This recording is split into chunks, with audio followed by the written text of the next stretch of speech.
अस्सलामुअलैकुम। Kaif one FAR 1 plus intro lecture 4 start करते हैं। आप लोगों के साथ मैंने सिर्फ एनालिसिस करना जो है वो कल डिस्कस किया था। तो मैंने आपको कहा था कि आपने इस एक क्वेश्चन के साथ जो बाकी क्वेश्चंस हैं, दूसरा, तीसरा, चौथा, पाँचवा, छठा, 6 तक गए थे, 7वां 8वां कहा था नहीं करना। मैं आपको कहा था कि इसमें आपने सिर्फ हर ट्रांजेक्शन के सामने ये काम कर लेना है, हर ट्रांजेक्शन को पढ़ना है, और ट्रांजेक्शन को पढ़ने के बाद आपने इसकी थोड़ी सी आवाज़ कम कर दें, बहुत ज़्यादा गूंज आ रही है। ट्रांजैक्शन को पढ़ के आपने हेड्स आइडेंटिफाई करने हैं कि कौन कौन से हेड्स इन्वॉल्व हो रहे हैं और उनका इंक्रीज डिक्रीज करना है। तो कितने बच्चों ने ये सारे क्वेश्चंस के अंदर घर पे किया था? आगे गलत सवाल किया। किस किस ने होमवर्क नहीं किया हो वो हाथ खड़ा।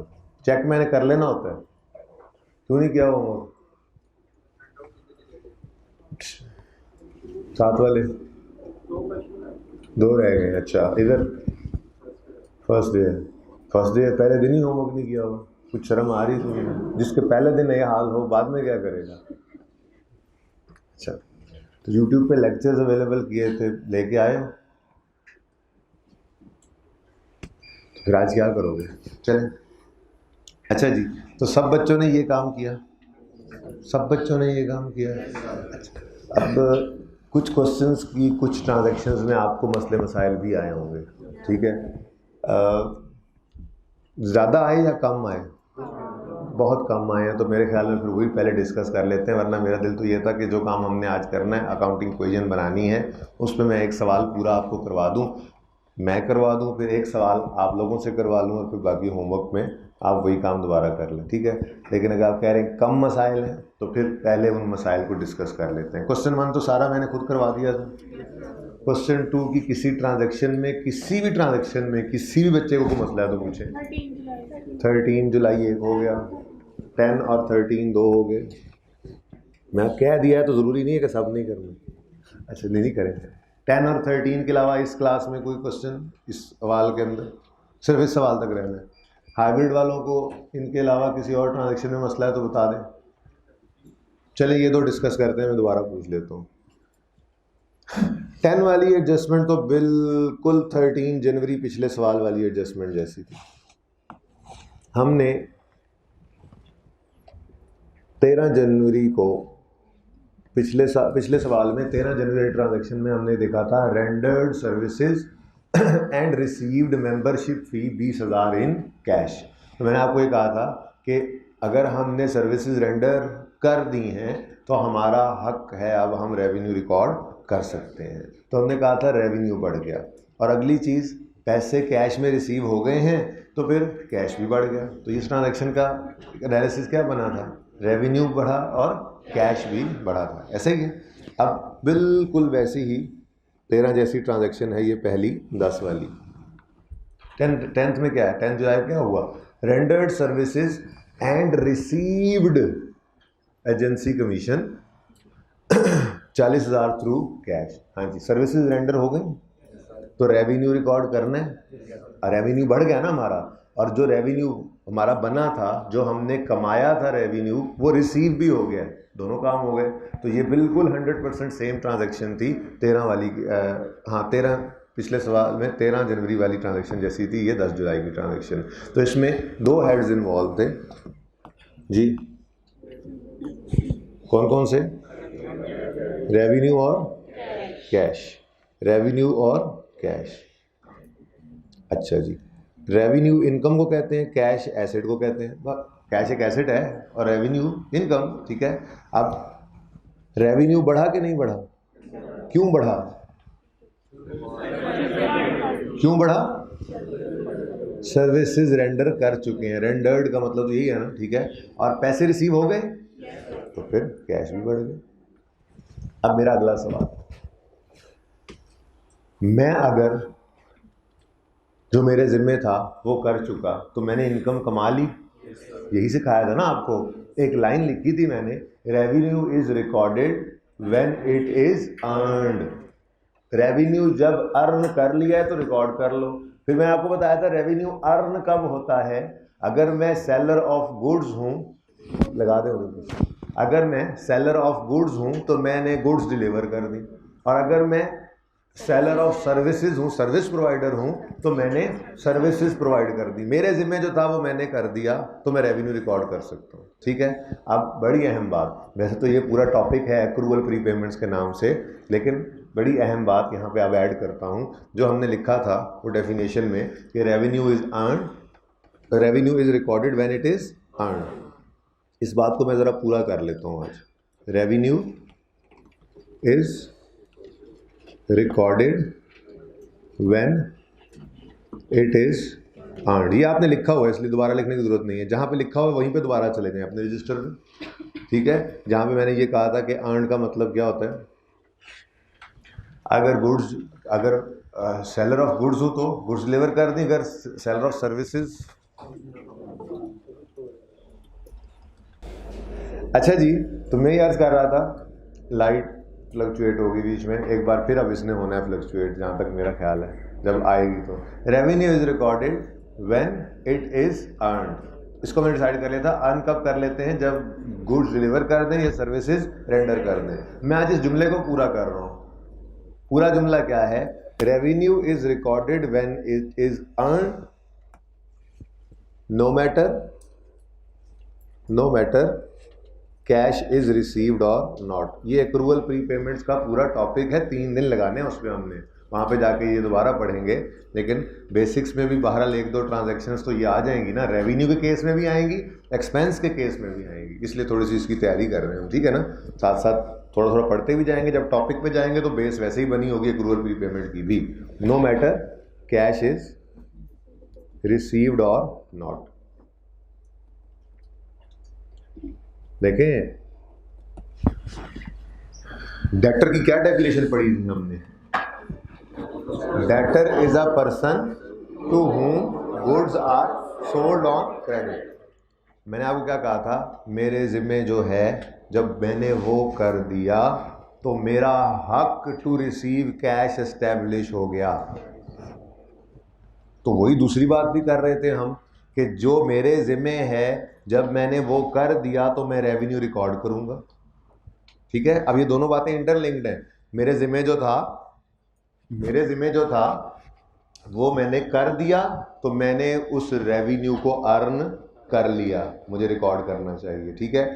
अगर वो बंदा कैश दे दे, जिसको सर्विसेज दी हैं, अगर वो कैश दे दे तो मैं एंट्री कर लूँगा, मेरी ट्रांजैक्शन बनेगी कैश बढ़ गया रेवेन्यू बढ़ गया। ठीक है ना, मेरे ज़िम्मे जो था मैंने वो कर दिया तो रेवेन्यू बढ़ गया, कैश उसने दे दिया तो कैश बढ़ गया। दूसरा सिनेरियो, मेरे ज़िम्मे जो था मैंने वो कर दिया, रेवेन्यू अगेन बढ़ गया, उसने कैश नहीं दिया तो क्या रेवेन्यू रिकॉर्ड ना करें? रेवेन्यू रिकॉर्ड करने के लिए कैश का आना ज़रूरी है ही नहीं, वरना डेटर की डेफिनेशन ही क्यों पढ़ते हम करंट एसेट्स के अंदर पहले दिन के अंदर, पहले दूसरे दिन में। ठीक है ना, फिर तो डेटर का कॉन्सेप्ट ही खत्म हो जाता। डेटर है ही क्या, जिसको हमने चीज़ें बेच दी उधार पे, जिसको हमने जो हमारे जिम्मे तक कर दिया तो हम राइट टू रिसीव कैश तभी रिकॉर्ड कर रहे होते हैं। बात समझ आ रही है? तो भाई ये 2 ही सिचुएशन हो सकती हैं। अगर आपके ज़िम्मे जो था वो आपने कर लिया तो आपने अर्न कर लिया, रेवेन्यू रिकॉर्ड करना है। रेवेन्यू रिकॉर्ड करना ही करना है जब आपने गुड्स डिलीवर कर दी, सर्विसेज रेंडर कर दी। अब 2 सिनेरियोज बन सकते हैं इसमें, रेवेन्यू अर्न हो गया और कैश भी आ गया तो आपकी ट्रांजैक्शन बनेगी कैश बढ़ा रेवेन्यू बढ़ा।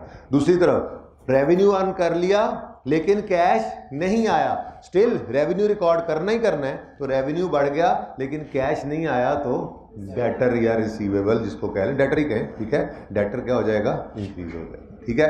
अब बाद में क्या होगा वो बात की बाद में देखते हैं, अब जरा ट्रांजैक्शन को पढ़ें। 13 July, rendered services, rendered agency services for 30,000 but amount is to be received by the end of, मतलब इस महीने तो नहीं ना आए पैसे लेकिन सर्विसेज रेंडर कर चुके हैं, तो सर्विस रेंडर हो गई, रेवेन्यू रिकॉर्ड करना है, पैसे आ जाते हैं तो कैश बढ़ाओ रेवेन्यू बढ़ाओ, पैसे नहीं आए तो डेटर बढ़ाओ रेवेन्यू बढ़ाओ। रेवेन्यू ने बढ़ना ही बढ़ना है क्योंकि हमने सर्विसेज रेंडर कर दी है। तो ये एक मुश्किल ट्रांजैक्शन थी। ठीक है जी, 13 जुलाई वाली। तो इसमें हमने कहना है जी रेवेन्यू तो बढ़ा लेकिन पैसे नहीं आए तो फिलहाल राइट टू रिसीव बढ़ा लो और रेवेन्यू बढ़ा लो। अब कल कला मतलब अगले महीने जाकर जब ये पैसे रिसीव हो जाएंगे तो क्या करेंगे? ये अभी इस सवाल में शायद ना आए, ये सिचुएशन आगे किसी सवाल में आई हो तो उसका जवाब भी यहीं पे दे दूंगा, ठीक है। अगले महीने जब जाएंगे हम और ये बंदा पैसे लेकर आएगा तो उस दिन क्या ट्रांजैक्शन बनेगी? कैश आया। अब हम क्या कहेंगे? कैश भी है और राइट टू रिसीव कैश भी रखेंगे? नहीं, जिस दिन कैश आ गया उस दिन राइट टू रिसीव कैश खत्म हो जाना है। तो फिर उस वक्त जब ये पैसे आएंगे, इस सवाल में नहीं है, लेकिन अगर अगले महीने के अंदर हम जाएं और वो बंदा पैसे लेके आ जाए जिसने पैसे देने थे, तो फिर हम क्या कहेंगे? कैश दराज के अंदर बढ़ गया और राइट टू रिसीव कैश यानी डेटर ये कम हो गया, इनफैक्ट खत्म भी हो जाता है, ठीक है। तो वो तब की बात है, अभी पैसे रिसीव नहीं हुए। रेवेन्यू रिकॉर्ड करने के लिए पैसों का आना जरूरी नहीं था, रेवेन्यू रिकॉर्ड करने के लिए रेंडर करना सर्विसेज का जरूरी था। सर्विसेज रेंडर कर दी, रेवेन्यू बढ़ा लिया, पैसे आ गए तो कैश बढ़ा लिया, पैसे नहीं आए तो डेटर बढ़ा लिया। अब जब पैसे आएंगे तो डेटर को कम करके कैश को बढ़ा लेंगे। क्लियर है? तो मैं नहीं क्लियर? हाँ, क्या क्वेश्चन है? तो मैं कह रहा हूँ ना, आपने कल कहा था कि रिसीवेबल करेंगे, ये रिसीवेबल ही है ना? ये तो आपने कहा था गुड्स के लिए यूज करेंगे ना, क्रेडिटर और डेबिटर। नहीं, मैंने कहा था ट्रेडिंग एक्टिविटी के लिए। ट्रेडिंग एक्टिविटी में गुड्स अभी नहीं है, हमारा बिजनेस ही सर्विसेज का है, तो मैं उसको डेटर आपके आसानी के लिए कह रहा हूँ। ये रिसीवेबल नहीं कहो, डेटर ही कहो। काम जो यही है, मेरा काम ही क्या है, मैं रियल एस्टेट में काम कर रहा हूँ। तो रियल एस्टेट के अंदर गुड्स नहीं बेच रहा, वो सर्विसेज ही दे रहा है, एजेंट बना हुआ है। इधर से किराएदार पकड़ा, उधर से मालिक मकान पकड़ा, दोनों को मिलाया कमीशन लेके बाहर। इधर से बायर पकड़ा, उधर से सेलर पकड़ा, दोनों को मिलाया, दोनों तरफ से कमीशन लेके बाहर। तो वो एजेंसी सर्विसेज है, उसका कारोबार यही है, गुड्स बेच जो नहीं रहा, तो काम ही यही है। तो जिस बिजनेस का, ये इंपॉर्टेंट बात है, ठीक है ना। तो आपको आसानी के लिए मैंने कह दिया था कि गुड्स से रेलिवेंट है, लेकिन ज़रा थोड़ा और डीप डाउन जाकर सोचें, जिस बंदे का जो बिजनेस है, ठीक है, वो वाली एक्टिविटी उसके लिए, उसको हम डेटर क्रेडिटर की कैटेगरी में डाल देंगे। डीप डाउन जाकर देखें तो ज़्यादा बेहतर ही है जो आप कह रहे हैं, लेकिन मैं कहता हूँ नहीं, सादा रखो बातों को, ठीक है ना। ट्रेडिंग एक्टिविटी है, हमारा बिजनेस क्या है? ट्रेडिंग नहीं कर रहे, तजारत नहीं कर रहे, लेन देन, चीज़ें खरीद कर, लेन देन तो हो रहे हैं, चीज़ें खरीदते हैं और बेचते हैं, एक ये बिजनेस है। एक ये है चीज़ें खरीद बेच नहीं रहे लेकिन सर्विसेज दे रहे हैं, तो भाई चीज़ें बेचने का कारोबार है ही नहीं, है ही मेरा सर्विसेज देने का कारोबार, तो बस मेरा यही कारोबार है। तो अगर मेरे इस कारोबार से रिलेटेड, जो मेरा कारोबार है उससे रिलेटेड कोई रिसीवेबल है तो मैं उसे डेटर ही कह लिया करूँगा, और कोई पेएबल होगा तो उसे क्रेडिटर कह दिया करूँगा, ठीक है। ये वैसे कन्फ्यूजन वाली बात नहीं थी, तो ऐसे ही तो ट्रांजैक्शन समझ आ गई थी इसका मतलब। कोई और क्वेश्चन इस ट्रांजैक्शन में किसी को? फिजिकल क्लास कोई क्वेश्चन? जी हाइब्रिड में कोई क्वेश्चन? ये दोनों ट्रांजैक्शन समझ आती हैं? चलिए, अच्छा जी, अब फिर क्वेश्चन नंबर 2 को एक बार देख लें, और इस पूरे सवाल में कोई ट्रांजैक्शन, क्योंकि देखें बस यही डिस्कशन है आज यही डिस्कशन है, क्योंकि अभी मैंने अकाउंटिंग क्वेश्चन में जब जाना है तो कॉन्सेप्ट कोई नहीं बदलना किसी सवाल का, किसी ट्रांजैक्शन का, सिर्फ एक तरतीब बतानी है, यार ऐसे अकाउंटिंग क्वेश्चन बनानी है हमने, इस तरह से लेकर चलेंगे सवाल को, और एक सवाल करवाना है, तो इसलिए कॉन्सेप्ट नया कोई नहीं आएगा, बस प्रैक्टिस बढ़ेगी। जी बेटा, एक मिनट 8 जुलाई ये आहिस्ता आहिस्ता करके ना तुसी सारे कर लेने में। अच्छा, ऑन अकाउंट का मतलब समझ नहीं आ रहा मेरे ख्याल में, मैं ये बता देता हूँ। ऑन अकाउंट कहते हैं ऑन क्रेडिट। ऑन अकाउंट का मतलब क्या होता है जी? ऑन क्रेडिट मतलब उधार। अब बताओ ट्रांजैक्शन समझ आती?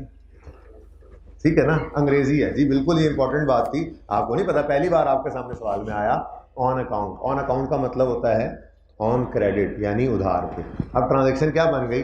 Purchase office furniture for 5000 on credit, ठीक है। तो फिर ऑफिस फर्नीचर बढ़ा, पेबल फॉर ऑफिस फर्नीचर भी बढ़ गया, सिंपल। ये कल वाली ट्रांजैक्शन, ये इक्विपमेंट वाली यहाँ पड़ी हुई थी, कहाँ गई ये परचेज इक्विपमेंट फॉर 15000 ऑन, ये वाली इक्विपमेंट बढ़ा, पेबल फॉर इक्विपमेंट बढ़ा, यहाँ पे ऑफिस इक्विपमेंट बढ़ा, और सॉरी किधर गया? हाँ यही है सर, ऑफिस फर्नीचर बढ़ा और पेबल फॉर ऑफिस फर्नीचर भी बढ़ा, ठीक है। और बस यही था। फिर देख लें इस सवाल को एक बार। जी बेटा,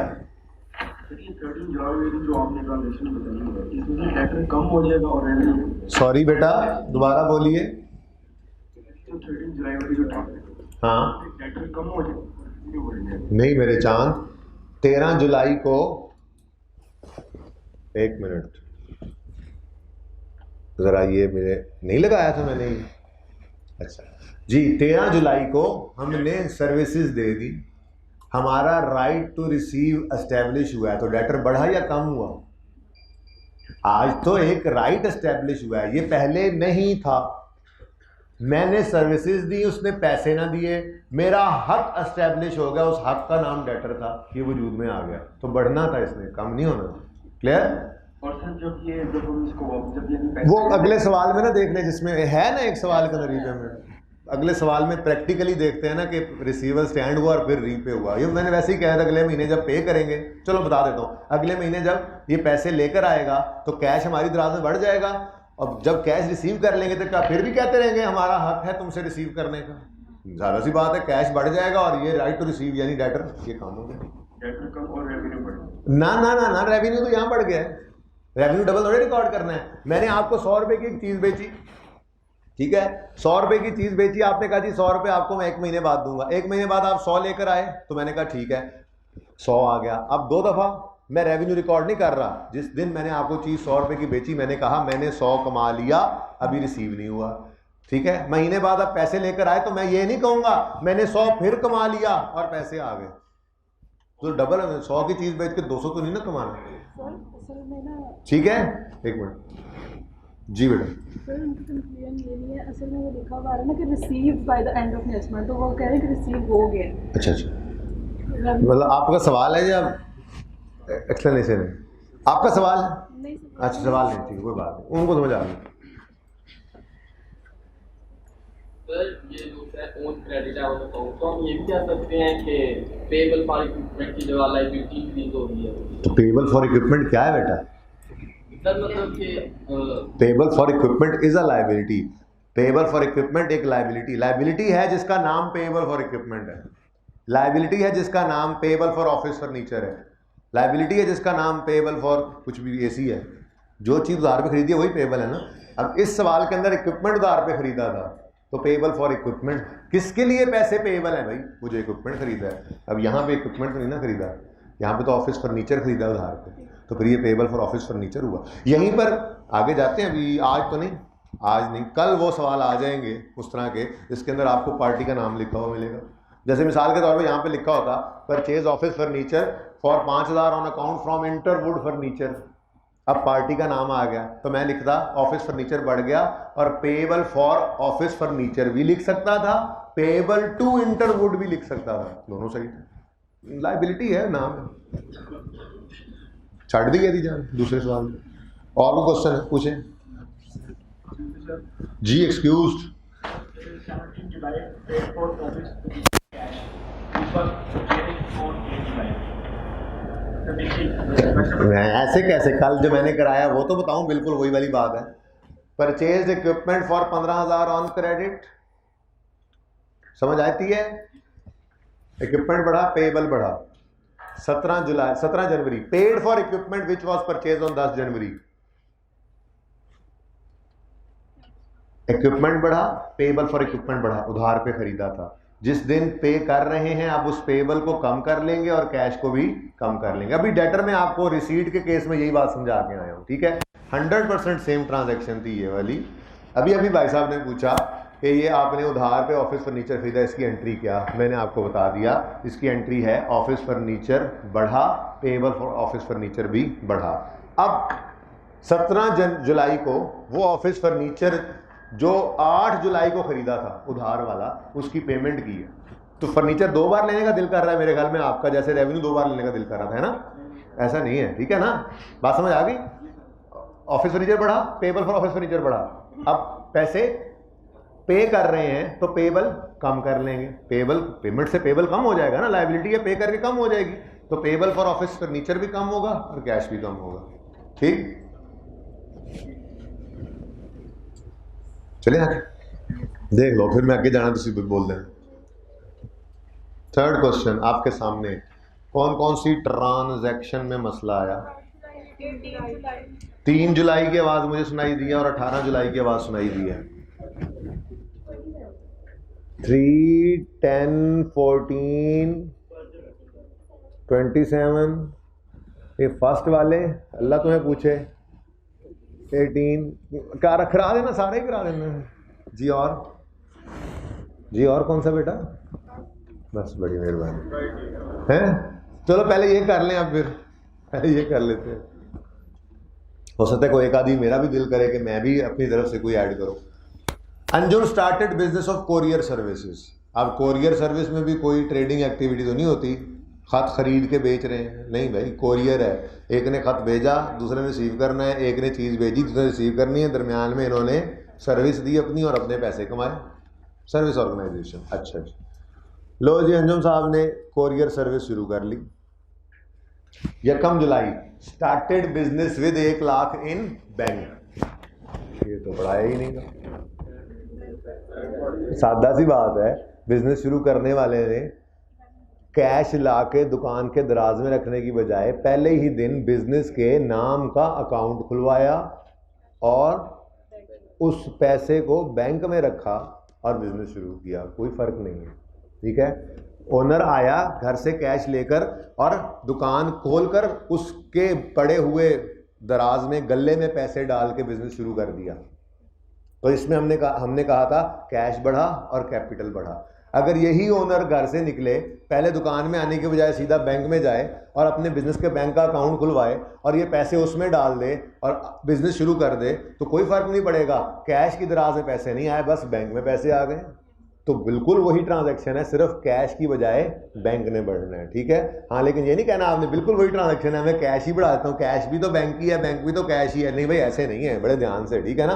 कैश है तो कैश है, बैंक है तो बैंक। ओके, तो पहली ट्रांजैक्शन में बैंक बढ़ गया और कैपिटल भी बढ़ गया। बैंक बढ़ा और कैपिटल भी बढ़ा। ओके, ये बात समझ आती है। बैंक बढ़ा और कैपिटल भी बढ़ गया, ठीक हो गया।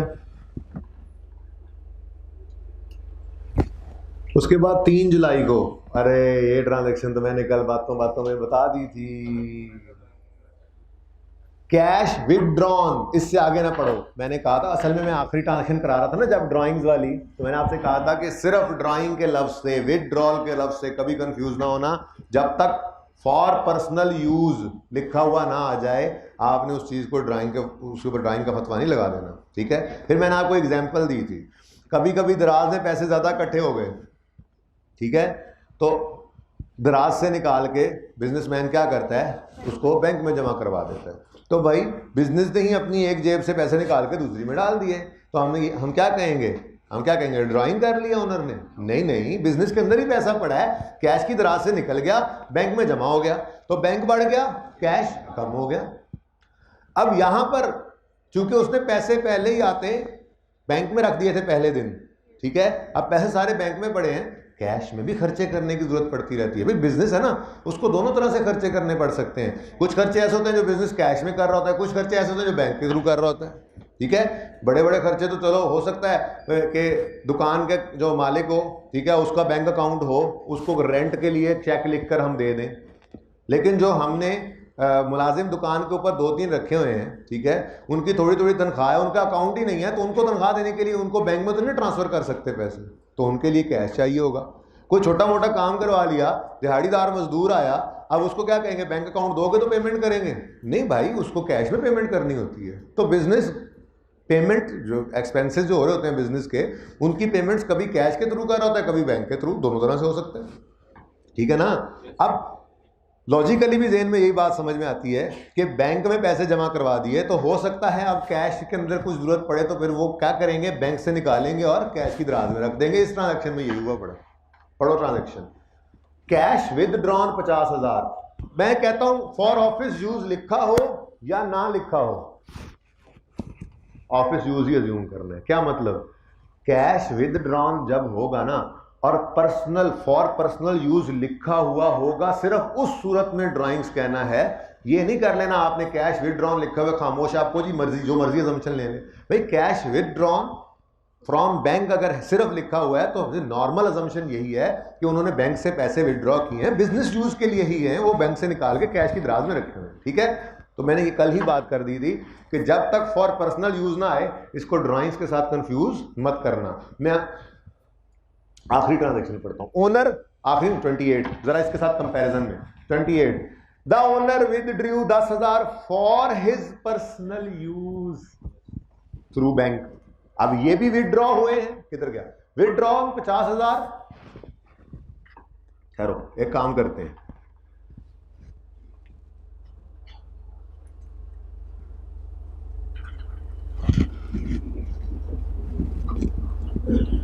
मुझे बताओ इस वक्त इन दोनों ट्रांजैक्शंस में क्या फर्क है। Cash withdrawn 50,000 from bank, withdrew 10,000 through bank, कोई फर्क है? नहीं। अभी सवाल खामोश। अगर सवाल इन दोनों सूत्रों में खामोश होता तो ये दोनों की ट्रांजैक्शन सेम थी। क्या कर रहे हैं? कैश विदड्रॉ कर रहे हैं बैंक से। सवाल खामोश कर दिया ना मैंने, सवाल को खामोश कर दिया। जब सवाल खामोश है तो हम दोनों सूरतों के अंदर यही कहते हैं भाई बैंक से पैसे निकाले दराज में रख दिए हैं, तो कैश बढ़ा बैंक कम हुआ। अच्छा, स्टेप 2, ये लिखा हुआ आ जाए तो हम तो पहले से ही वही अज्यूम कर रहे थे। ये लिखा हो cash withdrawn for office use from bank, और फॉर ऑफिस यूज लिखा हो या सवाल खामोश हो, दोनों सूरतों में यही वाला काम करना है। क्या है? बैंक से पैसे निकाले हैं दराज में रख दिए हैं, कैश बढ़ गया बैंक कम हो गया। समझ आ रही है? ये समझ आ रही है? तो साथ ही हो ना मेरे? अच्छा ठीक है। अब इधर खामोश होता तो हम यही कहते कैश बढ़ा बैंक कम हुआ, लेकिन खामोश खमोश कोई नहीं था। यहाँ पे वो चीख चीख के कह रहा है के क्या के ये फॉर पर्सनल यूज इसने विदड्रॉ किए हैं, तो फिर ये क्या बन गई? ड्राइंग। ठीक है, चलें ये ट्रांजैक्शन भी साथ ही हो गई। इस ट्रांजैक्शन में क्या हो रहा है? ड्राइंग्स और बैंक, बैंक कैश नहीं, ड्राइंग्स और बैंक। ड्राइंग्स बढ़ गई, बैंक कम हो गया। ठीक है। अच्छा, जो ट्रांजैक्शन आपने पूछी थी वो क्या है? Cash withdrawn for office use from bank. Cash बढ़, पहले बताओ कौन कौन से हेड्स इन्वॉल्व? कैश और बैंक। कैश बढ़ गया, बैंक कम हो गया। क्लियर है? कोई कंफ्यूजन? जो 3 ट्रांजैक्शंस बोली इनमें, बल्कि 2 ही बात की, पहले तो हो गई थी। समझ आई? थोड़ी अगली भी तैयारी कर ली हमने। वर्स्ट केस सिनेरियो क्या है? सवाल खामोश हो जाए। ठीक है ना? अभी तो सवाल खामोश नहीं बता रहा है। ओके, अब सवाल खामोश भी होगा तो कर लोगे ना? हाँ, सवाल खामोश हो तो आपने ऑफिस यूज ही अज्यूम करना है। ड्राइंग सिर्फ उस सूरत में आपने लेनी है जब वो पर्सनल यूज वाली बात एक्सप्रेसली एक्सप्लिसिटली कह दे सवाल के अंदर। ओके, अच्छा एक मिनट, एक छोटी सी बात और जहन में आ गई। लकीर का फकीर भी नहीं बन जाना। फॉर पर्सनल यूज का लफ्ज लिखा होगा तो ड्राइंग कहेंगे। भाई अंग्रेजी है, वो किसी और तरीके से भी फॉर पर्सनल यूज लिख सकता है। थोड़ी सी कॉमन सेंस भी यूज कर लेना। क्वेश्चन है सर, कैश एक एसेट आपने बताया। बिल्कुल बैंक भी एसेट है। बिल्कुल किस तरह से? बेटा, पैसे जो आपके अब्बा जी के बैंक में पड़े हैं वो मेरा एसेट नहीं है। उनसे किसको फायदा मिलेगा? आपको नहीं आपको ही मिलेगा। ठीक है ना? मैंने पहले दिन एसेट की डेफिनेशन लिखाई थी, a resource owned by the business which will give benefit in future. ठीक है। फिर मैंने कहा था 2 तरह के होते हैं, नॉन करंट और करंट। करंट ऐसे रिसोर्स को कहते हैं जिससे फ़ायदा जो है वो आप जल्द अज जल्द ले सकते हैं। ठीक है। फिर मैंने एग्जांपल्स में लिखवाई थी 4 चीज़ें। कैश इन हैंड, ये भी आपका रिसोर्स है। कैश एट बैंक, ये भी आपका रिसोर्स है। Debtor, right to receive cash, ये भी आपका रिसोर्स है। Inventory, unsold items for purchase for selling purpose, ये भी आपका एसेट है। ठीक है। तो कैश, हमारे बिजनेस का कैश दोनों जगह पे हो सकता है ना, सिर्फ दराज में तो नहीं ना सारी जिंदगी बिजनेस ने कैश रखे रखना। ज़्यादा हो जाए तो बैंक में ही जमा करवाना है, तो बैंक में पड़ा हुआ कैश भी, बैंक में पड़ा हुआ पैसा भी किसका है? अच्छा, शायद कंफ्यूज आप इससे कर रहे हैं कि वो बैंक पूरे का पूरा हमारा एसेट है। नहीं, ऐसी बात नहीं है। अकाउंटिंग के अंदर बिजनेस के पॉइंट ऑफ व्यू सब सोचेंगे, जब सोचेंगे ना तो सिर्फ लिखा हो ना बैंक, तो बैंक का मतलब होता है हमारा बैंक अकाउंट। जो हमारे बिजनेस का बैंक अकाउंट बैंक में खुला हुआ है ना, वो हमारा एसेट है। सारा बैंक हमारा नहीं हो गया। आपने अकाउंट खुलवाया, सारा बैंक आपका हो गया, ऐसे थोड़ी है। ठीक है, समझ गए? ये कंफ्यूजन हो सकती थी, वैसे काफ़ी बच्चों को हो सकती थी। अच्छा, एक बात याद रखना, जो सवाल होता है ना उसको करने से ना घबराया करें। जिस सवाल को मैंने रोकना होगा ना कि अभी थोड़ा सा रुक जाओ, 2 दिन में आएगा, 10 दिन में आएगा, वो मैं खुद कह दूंगा। आप लोगों ने सवाल को खुद से नहीं सोच के रोक लेना। नहीं, ये शायद अभी एडवांस की बात है, वो आपने नहीं सोचना, वो मैंने सोचना है। आपके सवाल बहुत ज़रूरी होते हैं क्योंकि सवालों से ही काफ़ी दूसरे बच्चों को जवाब मिल रहे होते हैं। बहुत सारे बच्चे ऐसे होते हैं जिनके जहन में सवाल होता भी है वो डर से नहीं पूछ रहे होते। तो सवाल पूछने वाले पूछते रहे हैं। जिस सवाल को मैंने थोड़ा सा पेंडिंग करना होगा वो मैं फैसला खुद करूंगा। मैं आपको कह दूंगा कि यार अभी रुक जाओ, कल की क्लास में देख लेंगे, परसों देख लेंगे, 10 दिन में देख लेंगे, 50 दिन में देख लेंगे, 10वां लेक्चर है हमारा, 10वां टॉपिक हमारा ये है, अभी रुक जाओ। मैंने 2 महीने 3 महीने रोकना है ना, सवाल को मैं खुद रोकूंगा। ठीक है, आपने खुद से फैसला नहीं करना, आप सवाल कर लेंगे तो मैं खुद डिसाइड कर लूँगा। सवाल बहुत ज़रूरी है आप लोगों के, ठीक है ना, सवाल करते रहा कीजिए। तो ये कन्फ्यूजन हो सकता था, जैसे लिखा हुआ है कि बैंक, मैंने बोल दिया जी, ये देख मैंने बोला जी बैंक बढ़ गया, कैपिटल बढ़ गया। बैंक हमारा एसेट है?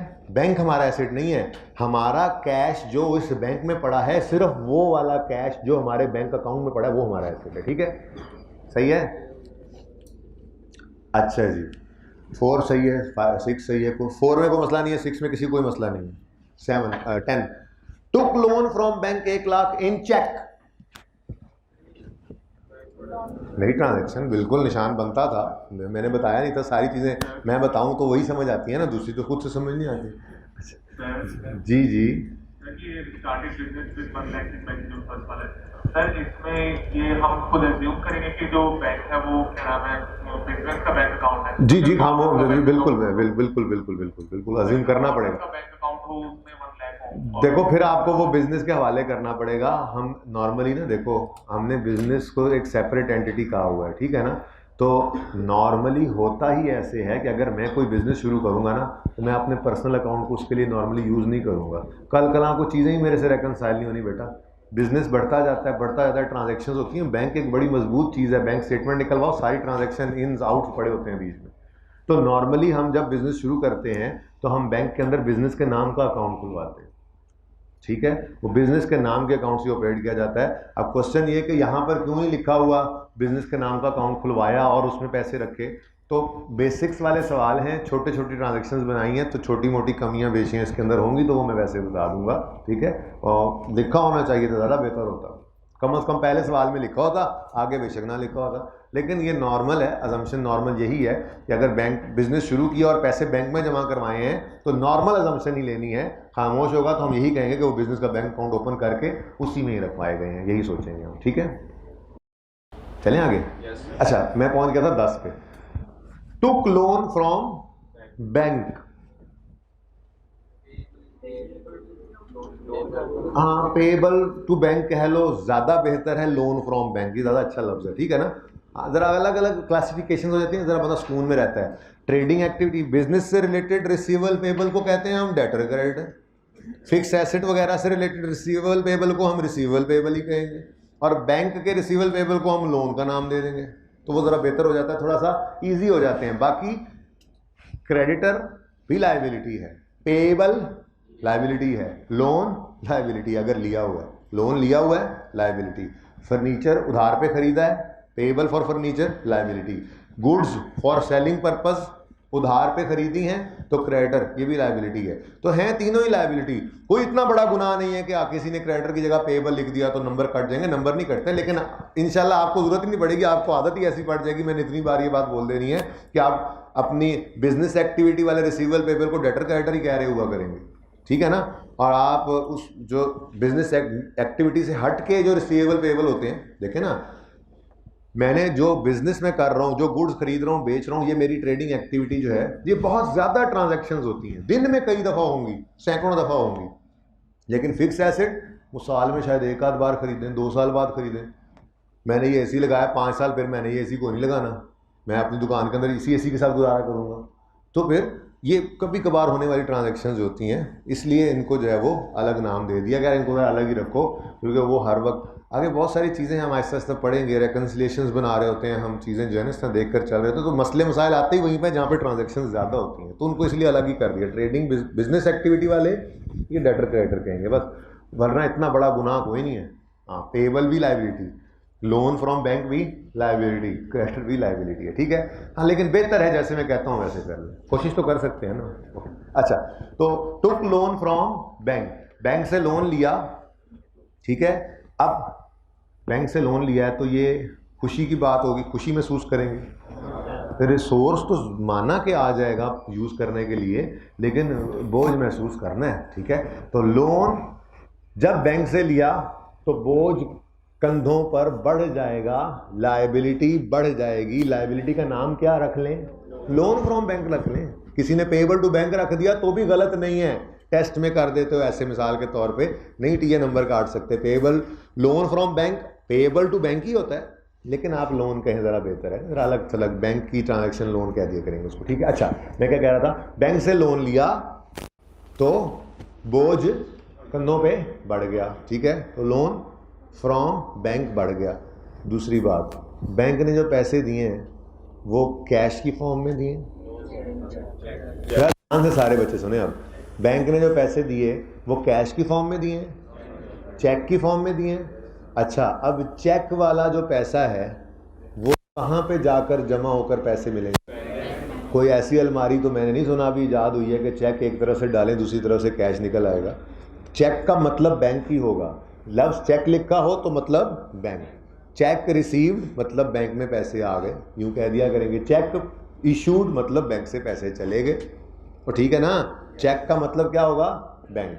अब बैंक ने जो लोन दिया वो हमें कैश की दराज में नहीं दिया, बल्कि बैंक ने लोन चेक की फॉर्म में दिया उसे। और आपको इतना तो थोड़ा बहुत पता होगा ही कि अगर कोई चेक आपको रिसीव हो, ठीक है, कैश का चेक नॉर्मली रवाज नहीं है, कैश के चेक का क्रॉस चेक्स ही होते हैं। चेक के ऊपर अकाउंट जो जिसको पैसे देने होते हैं ना, उसका अकाउंट का नाम लिखा होता है, नंबर लिखा होता है। तो वो चेक आप बैंक में जमा करवाते हैं। बीआरएस के टॉपिक में थोड़ी सी बात कर लूँगा इसके ऊपर, ठीक है ना। वो चेक आप अपने जिस नाम का चेक बना होता है ना, जिस बंदे ने चेक दिया है उसका अकाउंट नाम नहीं होता। मिसाल के तौर पे आपका नाम क्या है? अली रज़ा। मैंने अली रज़ा के 10 रुपये देने थे, इसने सवाल सही जवाब दिया था। मैंने कहा मैं चेक के थ्रू पेमेंट करूँगा, लेकिन मैं क्रॉस चेक के थ्रू करूँगा, कैश नहीं दूंगा आपको। मैंने कहा भाई आपका अकाउंट है अली रज़ा? इसने कहा बिल्कुल है जी, मीज़ान के अंदर अली रज़ा ALIRAZA ये स्पेलिंग्स हैं, आप इस नाम का चेक बना दें। मैंने चेक को बुक ओपन की, 10 रुपये लिखे, अली रज़ा लिखा, क्रॉस भी कर दिया, इसको पकड़ा दिया। लॉ शायद आपने पढ़ लिया हुआ, नेगोशिएबल इंस्ट्रूमेंट्स काफ़ी बच्चों ने। बहरहाल मेरा मकसद नहीं, कोई नहीं, उसको नहीं यूज़ कर रहे, ठीक है ना। अच्छा, अब ये जो चेक मैंने इसके हवाले किया है, ये चेक काउंटर पे जाके इसको नहीं मिलेगा कि कैश इसको मिल जाए, बल्कि इस अली रज़ा को ये चेक अपने बैंक में जाकर अपने अकाउंट में जमा करवाना पड़ेगा, और वहाँ पर फिर पैसे मेरे बैंक से डायरेक्ट इसके बैंक में ट्रांसफ़र हो जाएंगे, ठीक है ना। तो चेक का मतलब आप कभी भी कोई और नहीं ले सकते, जहाँ चेक लिखा होगा मतलब बैंकिंग चैनल ही है, मतलब बैंक ही है। तो ठीक है, कुछ समझ आई। अब बैंक ने लोन दिया in the form of cheque दिया, तो पैसे कैश की दराज में आएंगे या बैंक अकाउंट में आएंगे? तो बैंक बढ़ेगा कम होगा? बैंक एक एसेट है, बैंक कैश एट बैंक पूरा बोल दिया करो अगर तकलीफ होती है तो। कैश एट बैंक एक एसेट है, और ये हमें पैसे मिले कहाँ से?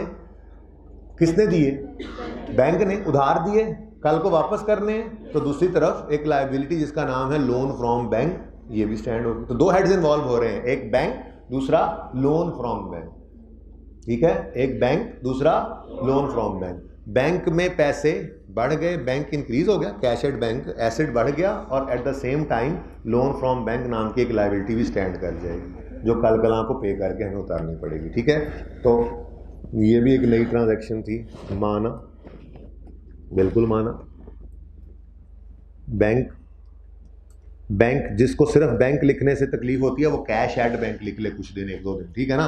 हाँ, सिर्फ बैंक लिखे होने का मतलब यही हुआ करेगा ये कैश एट बैंक है, ये एसेट वाले बैंक की बात हो रही है। जिसको तकलीफ महका हो रही है वो कैश एट बैंक लिखे 1-2 दिन, फिर उसको भी सुकून हो जाएगा, ठीक है।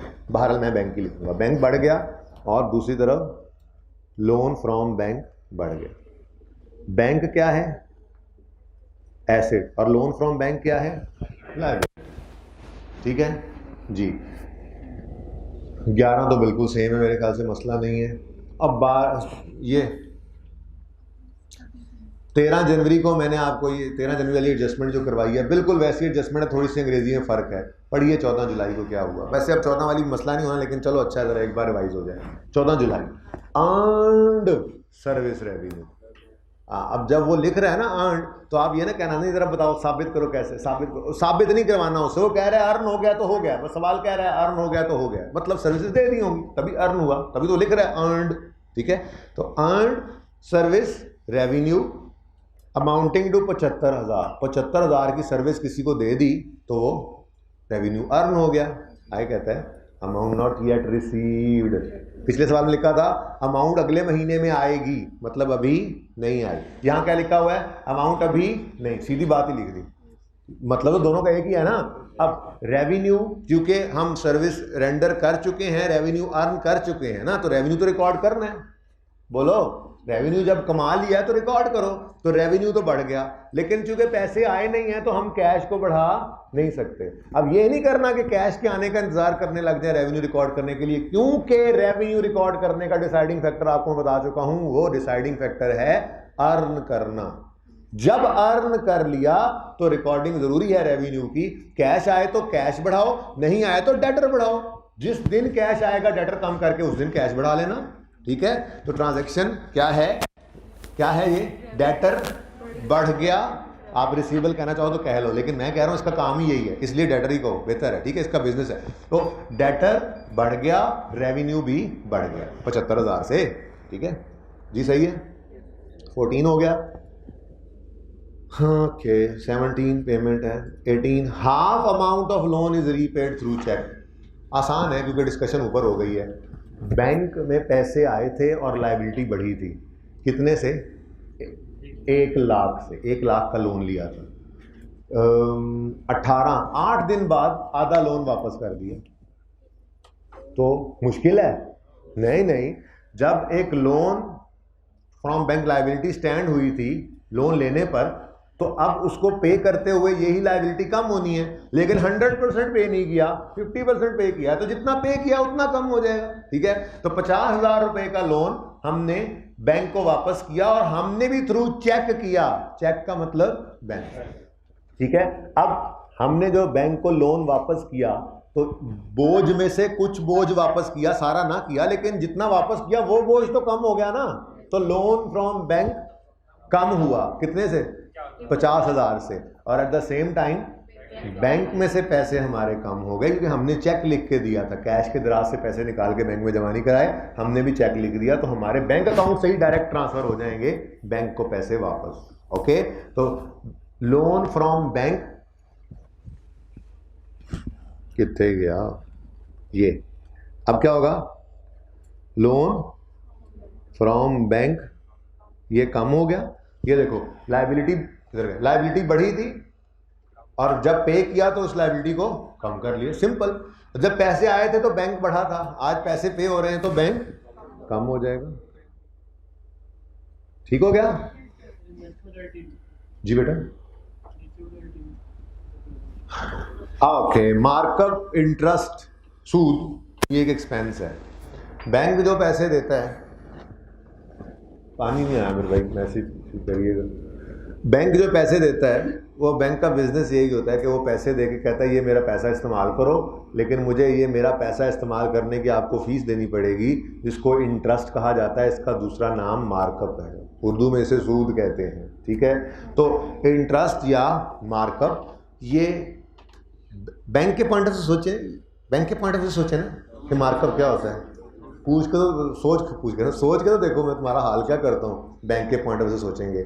एक बात बताई हुई है कि हमने हमेशा किसके पॉइंट ऑफ सोचना है, क्योंकि आपने फौरन उस तरफ जाना है। बैंक ने पैसा दिया है, ये इंटरेस्ट बैंक को जा रहा है, तो ये बैंक की इनकम है। और भाई बैंक के पॉइंट ऑफ व्यू से नहीं सोचना, खुदारा BRS के टॉपिक में थोड़ा सा सोचेंगे बैंक के पॉइंट ऑफ व्यू से, लेकिन फिलहाल तो बिल्कुल नहीं, हम बिजनेस के पॉइंट ऑफ व्यू सोचेंगे। ये बिजनेस है अंजुम का, अंजुम के बिजनेस ने लोन लिया, लायबिलिटी बढ़ गई। ये लोन क्यों लिया होगा उसने, पैसों की जरूरत होगी बिजनेस में इस्तेमाल करने के लिए, तो बैंक से लोन पकड़ के पैसे इस्तेमाल कर लिए। अब बैंक ने क्या कहा, मेरा पैसा जो इस्तेमाल किया है उस पे मुझे इंटरेस्ट पे करो। तो बिजनेस के पॉइंट ऑफ व्यू सोच कर बताओ कि ये जो इंटरेस्ट है जो बैंक को इन्होंने पे करना है, ये इनके लिए इनकम होगी या एक्सपेंस? सिंपल सी बात है यार, पैसे लिए बैंक से इस्तेमाल करने के लिए और उसकी कॉस्ट पे की है इंटरेस्ट। मुलाजिम की सर्विसेज यूज की, उसकी कॉस्ट पे की, सैलरी एक्सपेंस कहा। बिजली इस्तेमाल की, वापडा को बिल पे किया, इलेक्ट्रिसिटी एक्सपेंस कहा। दुकान इस्तेमाल की, दुकान भी किसी की थी ना, इस्तेमाल की, उसको रेंट पे किया, रेंट एक्सपेंस का नाम आया। तो मुलाजिम की सर्विसेज यूज की, सैलरी एक्सपेंस पे किया। बिजली यूज़ की, इलेक्ट्रिसिटी एक्सपेंस पे किया, बिल्डिंग यूज़ की, रेंट एक्सपेंस पे किया, बैंक का पैसा यूज़ किया, इंटरेस्ट एक्सपेंस पे किया। सिंपल, किसी भी और एक्सपेंस की तरह से ये भी एक एक्सपेंस है। इंटरेस्ट को हमेशा एक्सपेंस जी हमेशा ही एक्सपेंस कहेंगे, अनलेस के आप खुदा न खास्ता खुद ले रहे हैं, ठीक है, तो फिर आपकी इनकम होगी, ठीक है। ये वैसे भी बैंक ले रहा था ना, हम बैंक क्या कह रहा है वो, मार्कअप या interest paid on the loan paid, markup या interest on the loan paid through cheque. तो जैसे बिजली का बिल पे थ्रू चेक हो जाए, जैसे रेंट पे थ्रू चेक हो जाए, वैसे ही इंटरेस्ट पे थ्रू चेक हो गया। इंटरेस्ट एक्सपेंस है एक, इंटरेस्ट या मार्कअप ये एक एक्सपेंस है, ये बढ़ा, जैसे रेंट एक्सपेंस बढ़ा कैश कम हुआ कल, जैसे सैलरी एक्सपेंस बढ़ी कैश कम हुआ कल गालिबन, ठीक है ना। ऐसे ही आज इंटरेस्ट एक्सपेंस का नाम बदल गया ना, इंटरेस्ट एक्सपेंस बढ़ा कैश कम हुआ नहीं। थोड़ा ये ध्यान रखो कि चेक के थ्रू पेमेंट हो रही है, बस इतना सा ध्यान रखना था। तो यहाँ पे इंटरेस्ट एक्सपेंस बढ़ गया, इंटरेस्ट ऐसे लिख दूं जरा, इंटरेस्ट एक्सपेंस बढ़ा और बैंक कम हो गया, सही है जी। और 27 है, full amount received through cheque from person. हाँ ये वो भाई साहब का जवाब हाइब्रिड वाले का अब देने लगा हूं। 14 जुलाई को क्या हुआ, सब तो वजह से देखें, 14 जुलाई को क्या हुआ, earned service revenue amounting to 75,000, amount yet not received. तो इस दिन हमने क्या कहा, हमने कहा जी चूंकि अर्न तो कर लिया है हमने, तो डेटर बढ़ा लो, पैसे नहीं भी आए तो रेवेन्यू लाजमी रिकॉर्ड करो। ये भाई साहब 2 दफा रेवेन्यू रिकॉर्ड नहीं करना, वो बात करने लगा, ठीक है। अब बैंक किधर गया, नहीं 14 पे ये डेटर बढ़ा और रेवेन्यू भी बढ़ा, ठीक हो गया। ये हमने रिसीवेबल बढ़ाया और ये रेवेन्यू बढ़ाया। पानी लाया असलम में, ले आ जाए। अच्छा अब 27 को क्या हुआ, 27 को वो कह रहे हैं कि जिस बंदे को चीज़ें नहीं बेची थी, सॉरी सर्विस रेंडर की थी, जिस बंदे को सर्विसेज 14 तारीख को रेंडर की थी उससे पैसे भी नहीं आए थे, हमें पता है, ठीक है, उस बंदे से फुल अमाउंट रिसीव हो गई है थ्रू चेक। तो भाई अब रेवेन्यू तो नहीं ना दोबारा रिकॉर्ड करना कि आज दोबारा रेवेन्यू कमा लिया आपने, नहीं, रेवेन्यू उसी दिन कमा के रिकॉर्ड कर लिया था, उस दिन पैसे नहीं आए थे, वो आज आ रहे हैं। तो जो आज पैसे आए हैं वो पैसों को आना रिकॉर्ड करो, और ये राइट टू रिसीव पैसे अब खत्म कर दो। जो राइट था वो रिसीव हो गया ना, बस कहानी खत्म, ठीक है। तो फिर 27 को क्या हुआ, बैंक बढ़ा, क्योंकि पैसे चेक की फॉर्म में आए, चेक दिया उसने, तो बैंक बढ़ गया और डेटर कम हो गया, ठीक है। तो ये देखो, नहीं समझ आई, यहां पे किसी के बाद आई समझ नहीं आई, ड्रा के समझा रही है सर आपने, ये तो कोई बात नहीं है। ये देखें जी, डेटर बढ़ा, हाइब्रिड वाले भाई ये डेटर कम हुआ, रेवेन्यू नहीं दोबारा रिकॉर्ड हुआ, ये डेटर बढ़ा, ये डेटर कम हुआ। डेटर बढ़ा जिस दिन कमा चुके थे, पैसा रिसीव नहीं हुआ था, डेटर बढ़ा था, जिस दिन रिसीव हुआ तो वो डेटर ही कम हुआ है, ठीक है। और आज बैंक बढ़ गया, क्लियर है जी। कोई क्वेश्चन अब इस सवाल में और? जी बिल्कुल एक्सपेंस ही होते हैं। कौन सी इंश्योरेंस एसेट बनेगी वो और किस सूरत में बनेगी ये भी बहुत दूर की बात है। देखो अभी तो स्टेशनरी आएगा, एक्सपेंस होगा, जो चीज़ आ रही है फिलहाल एक्सपेंस बना रहे हैं हम, ठीक है ना। आगे जाकर देखेंगे इंश्योरेंस अगर आज हम अगले साल की पे कर देते हैं तो वो क्या बनेगा, एक्रूअल प्री पेमेंट का टॉपिक है, ठीक है ना। तो थोड़ा सा इंतजार कर लो, फिलहाल इंश्योरेंस एक्सपेंस है, ठीक है जी। लाइसेंस फी भी एक्सपेंस है, कहाँ लिखा हुआ, तो अगले सवाल में बताना था ना, अभी इस सवाल में क्वेश्चन। चलें आगे। अच्छा आप ज़रा थोड़ा कम कर दें सवाल, एक जैसे ही पूछे जा रहे हैं, क्या हो गया यार, एक सवाल भी मैंने करवाना है अभी जी। अब फिर मैं पहले ही करवाऊंगा, वो सबसे छोटा मुझे वही लग रहा है जी। जी बोले, इसमें कोई क्वेश्चन, इसमें कौन से क्वेश्चन, कौन सी ट्रांजैक्शन में मसला है? 7 और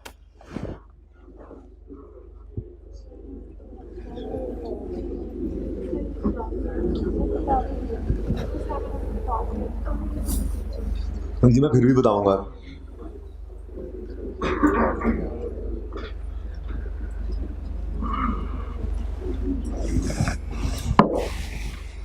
और कंफर्टेबल तो हो ना, बस रोज़ जो पढ़ रहे हो समझ आ रही है ना तो फिर ठीक है, काम सही जा रहा है, और पढ़ रहे हो ऊपर से गुजर रहा है तो फिर गड़बड़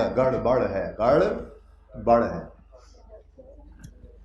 अच्छा जी, 7 में आवाज़ सही है? आवाज़ और हैबिट वालों आवाज़ तो नहीं मिस हुई थी बीच में से? सही है। अच्छा जी, 7 में paid licence fee amounting to 10,000 through cheque. वैसे वो कहता है कि ए ने टैक्स कंसल्टेंसी का बिजनेस शुरू किया है, तो लाइसेंस फ़ी आपको पता है जब आप क्वालिफाई कर जाओगे तो एक तो आपको मेंबरशिप फ़ी हर साल पे करनी पड़ेगी, ठीक है। फिर अगर आपने अपनी फर्म बनानी है तो प्रैक्टिसिंग लाइसेंस एक और अलग चीज़ होती है, उसकी भी आपको हर साल फ़ी देनी पड़ेगी। ऐसे नहीं आप मुंह उठा के जो है वो किसी का भी ऑडिट कर देंगे। आपने जो फर्म बनाई होगी उसका आपको लाइसेंस मिला हुआ होगा कि आपने ये फर्म जो है वो रन करनी है। तो लाइसेंस फ़ी, अगर आप एक ऑडिट फर्म है तो लाइसेंस फ़ी, आप ज़रा सोच के बताओ, आपकी इनकम होगी ना। तो बी कॉन्फिडेंट ना यार, आपको इतनी छोटी सी बात फौरन पकड़ लेनी चाहिए। सर खुदा का खौफ करें, क्या बात कर रहे हैं, हमारी इनकम कैसे हो सकती है, एक्सपेंस होगा, ऐसे कहना चाहिए था आपको। लेकिन एक बार ठीक है सर, कॉन्फिडेंस लाओ अपने अंदर, ये डर दूर कर दो। अकाउंटिंग में कुछ भी नहीं है, यकीन मानो, सिर्फ आप लोगों को डर लगता है इससे, और कुछ भी नहीं। सबसे आसान सब्जेक्ट इंशाल्लाह आप देखोगे ये अकाउंटिंग ही होगा। ये सबसे आसान सब्जेक्ट यही है पूरे सीए के अंदर। जहाँ जहाँ अकाउंटिंग आएगी वहाँ वहाँ आपको वाह वाह वाह वाह, ये सबसे आसान, ये सबसे आसान है, ये सबसे आसान, ठीक है ना। बस डरना नहीं है इससे, ठीक है। तो आपको कॉन्फिडेंस से बोलना चाहिए था। मैंने पूरी सिचुएशन बनाई है आपके सामने, ट्रांजैक्शन से हट के एग्जांपल दी, तो आप कॉन्फिडेंस से बोला करो, ठीक है। तो भाई आपने अगर ऑडिट फर्म ओपन की और आपने लाइसेंस फी पे की तो ये आपका एक्सपेंस है। इसने टैक्स कंसल्टेंसी की फर्म ओपन की भाई ने, ए भाई ने, ठीक है, तो इसने लाइसेंस फी पे की तो ये भी इसका क्या है, एक्सपेंस है। तो फिर लाइसेंस फी एक एक्सपेंस है, ये एक्सपेंस बढ़ जाएगा। और थ्रू चेक है तो बैंक के थ्रू पेमेंट हुई है तो बैंक में पैसे कम हो जाएंगे। तो लाइसेंस फी बढ़, बैंक कम, इंक्रीज डिक्रीज जी, सही है। और कोई ट्रांजैक्शन इस क्वेश्चन? अब रिपीटेशन है। अच्छा सुनो, ये भी कोई नहीं है कि बस ये अब मोहर लग गई इस पर, अब आज के बाद इससे पीछे वापस नहीं जा सकते हम। मैं ज़रा सवाल करवाने लगा तो मैं कह रहा हूँ चलो ठीक है रहने दो, अब ठीक है रिपीटिशन है। आप कहते हो अच्छा यार जो हमने टिक लगाया हुआ लगता है वो रिपीटिशन होगी, घर जाके पढ़ते हो, फिर कोई समझ नहीं आती तो कल फिर पूछ लेना, कोई मसला नहीं है, कल भी पूछा जा सकता है। 5th में कोई मसला? 8 जनवरी, हाँ, टीचिंग एकेडमी है जी आसिम की, ठीक है। और अब बताओ 8 वाला कौन था? 8 वाला और बता दो, कुछ नहीं कहता। हाँ 8 वाले, टीचिंग एकेडमी है आसिम की, पहले ये जहन में लाओ।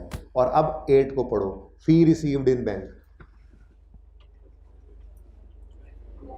ठहरो, जिनका मसला है पहले उनको क्लियर होने दो, सारे में जवाब दिया करो। हाँ, एक बंदे का काम है टीचिंग सर्विस देना, उसको फी रिसीव हुई, मतलब उसकी इनकम ही होगी ना। अच्छा क्वेश्चन ये है कि आप कहोगे ये नहीं लिखा हुआ टीचिंग सर्विसेज रेंडर्ड, और भाई फी जब रिसीव हो रही है तो फिर नॉर्मल बात ही है ना कि उसने सर्विसेज दे दी होंगी तो फीस। देखो जब भी सवाल खामोश हो ना, हमेशा अकाउंटिंग के अंदर नॉर्मल की तरफ जाना है। एबनॉर्मेलिटी सवाल खुद बताया करता है, एबनॉर्मेलिटी सवाल खुद बताया करता है, ठीक है ना। अगर सवाल खामोश है तो नॉर्मल अजम्पशन लो, फी टीचिंग सर्विसेज दी हैं तभी तो फी रिसीव हुई है बैंक में। तो सिंपल रेवेन्यू बढ़ गया, बैंक बढ़ गया, लिख लो इसके आगे बैंक बढ़ा, फी। यार देखो ना, जिसकी टीचिंग एकेडमी है उसके लिए फीस क्या है? रेवेन्यू। पेशेंट वालों के लिए आपकी फीस क्या है? रेवेन्यू। तो भाई उसका काम हुई है ना ऊपर देखो। तो सवाल की पहली लाइन भी पढ़ लिया करो, उसमें लिखा होता है नॉर्मली बिजनेस क्या है, आधी चीज़ें वहाँ समझ आती हैं जी। तो फिर हम क्या बेटा फिर सवाल ये बताता कि नहीं वो भी मैंने नहीं बताया, वो ट्रांजैक्शन भी नहीं, वैसे वो लाइबिलिटी है, वैसे आपको बता चुका हूँ मैं। तो बस अभी छोड़ो ना वो ट्रांजैक्शन, अब आने दो फिलहाल, मैंने रोक दिया। भाई पता क्या पूछ रहे थे, मैं चाह रहा हूँ कि आप ये ना सुने लेकिन फिर भी उन्होंने पूछ लिया, आप थोड़ा सा सुन लें। भाई ये कह रहे हैं कि अगर फीस अभी रिसीव हो जाती और आगे लिखा होता but services are to be rendered in the next month, तो फिर इसको क्या कहते हैं? तो ये तो मैं पहले ही बता चुका हूँ कि कॉलेज वालों ने आपसे फीस ली है, ये इनका रेवेन्यू नहीं है, ये इन पे लाइबिलिटी है। तो पर मैं ही कह रहा हूँ कि ऐसी ट्रांजैक्शन कोई आने देना। वैसे अगर ये ऐसा होता तो हम कहते बैंक बढ़ गया और लाइबिलिटी टू प्रोवाइड सर्विसेज, इसका नाम रखेंगे हम एडवांस फ्रॉम कस्टमर। जब ट्रांजैक्शन कहीं सामने आएगी, जब तक सामने नहीं आएगी अब आपने आज के बाद ये नहीं पूछना, ठीक है ना। हाँ, ये बड़ी मेहरबानी है आप लोगों की, क्योंकि मुझे हर बार बताना पड़ता है। ये छेड़ते हैं कुछ बच्चे जानबूझ के, मुझे पता है जी। उसके अलावा 21, 31, 31, 31 सही है। कोई क्वेश्चन निकल आए बाद में तो कोई मसला नहीं है, फिर भी पूछा जा सकता है। 21, अरे 21 समझने से पहले तो आपको ये समझना पड़ेगा 8 सितंबर। अच्छा भाई, पीछे भी सब ट्रांजैक्शन है तो फिर कौन सी भाई?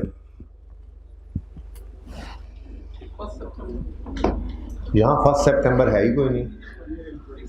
पहले मुझे बताओ क्वेश्चन 5 में कोई ट्रांजैक्शन है? आप पूछ रहे थे क्वेश्चन 5 में है, 21 में 21 है अमाउंट रेटेड 31 जनवरी, रेपिटेशन है वैसे तो, रिसीव्ड नाउ इन बैंक।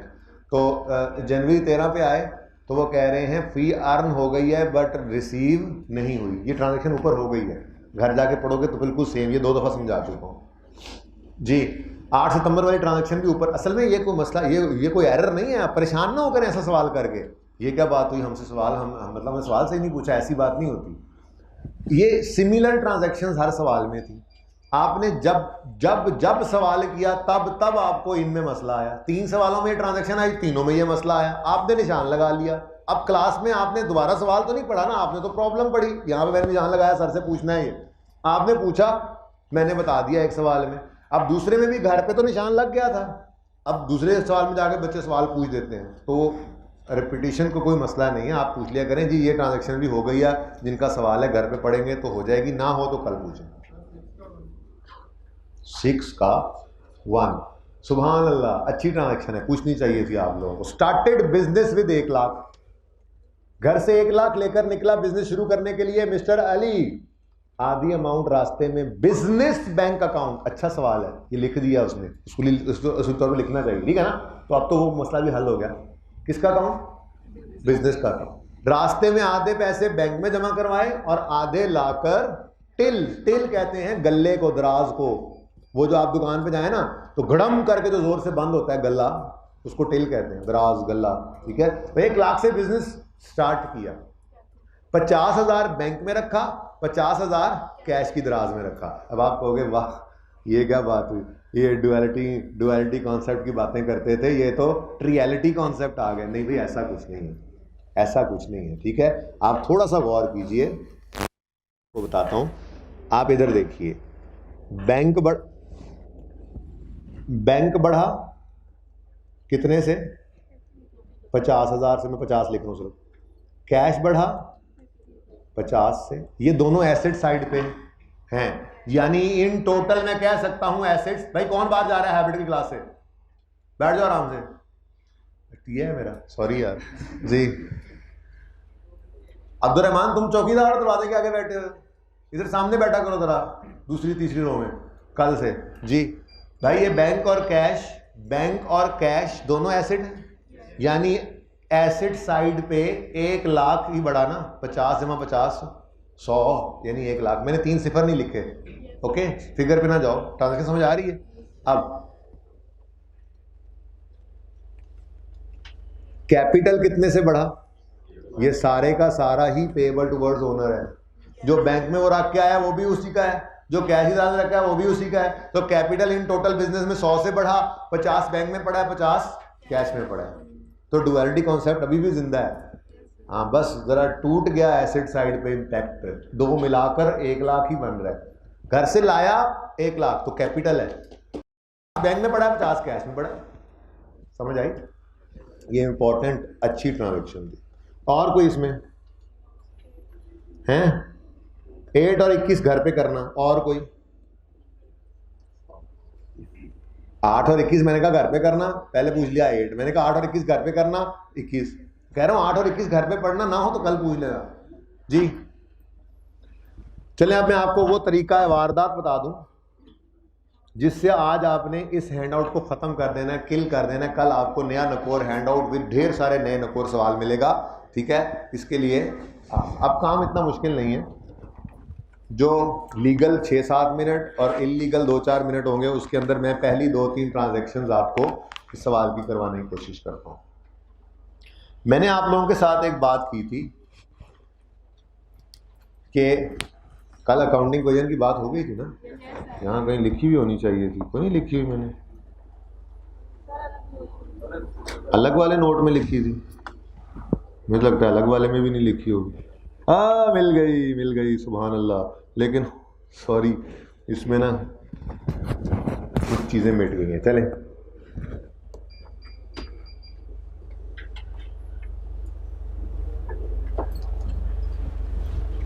अच्छा जी, मैंने आपसे कहा था कि एसेट्स कहा जाता है बिजनेस के रिसोर्सेज को, और बिजनेस के पास जितने भी रिसोर्सेज पड़े होते हैं, पहले तो बात तो ये होगी कि एसेट क्या होता है जी? एसेट्स होते हैं रिसोर्सेज, ठीक है, रिसोर्सेज ऑफ बिजनेस। बिजनेस के जो रिसोर्सेज होते हैं वो दो ही तरफ से आ सकते हैं, या तो वो ओनर ने सप्लाई किए होते हैं या वो अदर्स ने। अदर्स के अंदर बैंक भी हो सकता है, क्रेडिटर भी हो सकते हैं। भाई देखो ना, ओनर घर से लाख रुपया ला के इन्वेस्ट कर रहा है बिजनेस में, ठीक है, तो हमने क्या ट्रांजैक्शन का एनालिसिस कर रखा हुआ है? पैसे कैश में लाया, समझो कैश में, हम कहते हैं जी कैश बढ़ गया, कैपिटल बढ़ गया, यही कहते हैं ना। अब इसका मतलब क्या है? जब ओनर घर से पैसा लाया, ठीक है, तो बिजनेस के पास कैश की फॉर्म में एक रिसोर्स आ गया। ये जो रिसोर्स कैश की फॉर्म में आया, ये किसने सप्लाई किया? अब मैं मिसाल में यहाँ पर ऐसे ही दे देता हूँ, क्या आप कह रहे हैं जी 100 रुपये ओनर घर से पैसा लाया, तो एसेट्स की साइड पर 100 रुपया बढ़ गया, ऐसा ही है, और इधर 100 रुपया कैपिटल में बढ़ गया। मेरे इस सवाल में कोई लायबिलिटी है ही नहीं फिलहाल। तो देखो, रिसोर्सेज जो ओनर बिजनेस के पास पड़े हैं वो सप्लाइड बाय ओनर, ये नीचे ना देख यार, इधर देख भाई क्या कर रहा है। रिसोर्सेज ऑफ बिजनेस जो होते हैं वो या तो सप्लाइड बाय ओनर होते हैं या अदर। आप देख लो, resources supplied by owner plus resources supplied by other is equal to resources of the business, ठीक है। मैं अपनी एग्जांपल को मजीद बढ़ाता हूँ। 100 रुपया बैंक से लोन लाए थे, 100 रुपया ओनर घर से लाया था, 50 रुपये इन्होंने बैंक से लोन ले लिया फॉर इस्तेमाल। अच्छा, 50 अगर लिया है तो क्या ट्रांजैक्शन क्या बना करती है? ट्रांजैक्शन क्या, हम कहते हैं जी बैंक बढ़ गया, लोन फ्रॉम बैंक बढ़ गया, तो लोन फ्रॉम बैंक लायबिलिटी है प्लस, ठीक है, और कैश इधर तो 100 पड़ा था पहले कैश की दराज में, अब कितना हो गया? 150, कितना हो गया? ये वैसे ही सवालों के अंदर होगा, मैंने तो वैसे ही उसका जरा थोड़ी सी बात ऐसी समझा दूं, ठीक है। अब देखो, बिजनेस के जो रिसोर्सेज हैं वो कितने हैं? मैंने सादा रखा है सवाल को, बिजनेस के पास सिर्फ एक रिसोर्स है कैश, टोटल कितने? 150 का कैश पड़ा है। इस कैश में से 100 ओनर ने दिया है, 100 अदर्स ने दिया। तो ये अगर सही अकाउंटिंग करो ना, तो ये इक्वेशन हमेशा बैलेंस रहा करेगी, ठीक है। अब इस इक्वेशन की फॉर्म में आपने क्वेश्चंस को जो है वो सॉल्व करना कैसे? इधर देखिए, पहले आप सबसे लिखेंगे घर पे इक्वेशन एसेट्स, लेकिन ना एसेट्स के नीचे ना थोड़ी सी जगह ज़्यादा छोड़ देनी है आपने, क्योंकि एसेट्स के अंदर मल्टीपल एसेट्स आएंगे, कैश आ गया, बैंक आ गया, स्टॉक आ गया। असलम भाई जरा दरवाज़ा खोले ना, आमिर भाई आ गए, दरवाज़ा खोले, दरवाज़ा खोलो जरा, असलम भाई को बुलाओ जरा। क्यों दरवाज़ा खोल रहे हैं? मैं इधर ही खड़ा हूँ, अभी कोई दरवाज़ा ना खोले। 3 बंदों ने छाती मार ली है पिछले 2 मिनट में जी। बेटा देखो, कैश भी एक रिसोर्स है, एसेट है, ऑफिस फर्नीचर। ये देखो पहला सवाल जो मैंने कल करवाया था, जल्दियाँ पड़ेगी, जल्दियाँ। ये मैंने आपको पहला सवाल करवाया, इसके अंदर देखो कैश एक एसेट इन्वॉल्व हो रहा है, शॉप वाला एसेट इन्वॉल्व हो रहा है, फर्नीचर है, इक्विपमेंट है, डेटर है, इतने सारे, डेटर नहीं था इस सवाल में, अच्छा इतने सारे मल्टीपल एसेट्स हैं। तो एसेट्स की वाले एरिया को मैंने थोड़ा सा बड़ा कर दिया, कॉलमनर फॉर्म में मैंने डिफरेंट एसेट्स को लिखते जाना है, ठीक है। हाँ, लेकिन इक्वेशन वैसे ही बनानी है। एसेट्स इक्वल होते हैं कैपिटल प्लस लायबिलिटीज, और यही कल कला हमारी बैलेंस शीट बन जानी है। लेकिन फिलहाल आप उसका नाम न लें, लाया बिल्ली टीज, ठीक है जी। कैपिटल कैपिटल ही होता है, कैपिटल कैपिटल ही होता है। जल्दी से ज़रा उनका वो ऑन करें, उनका सिस्टम पहले जाके ऑन करें, इसको छोड़ें।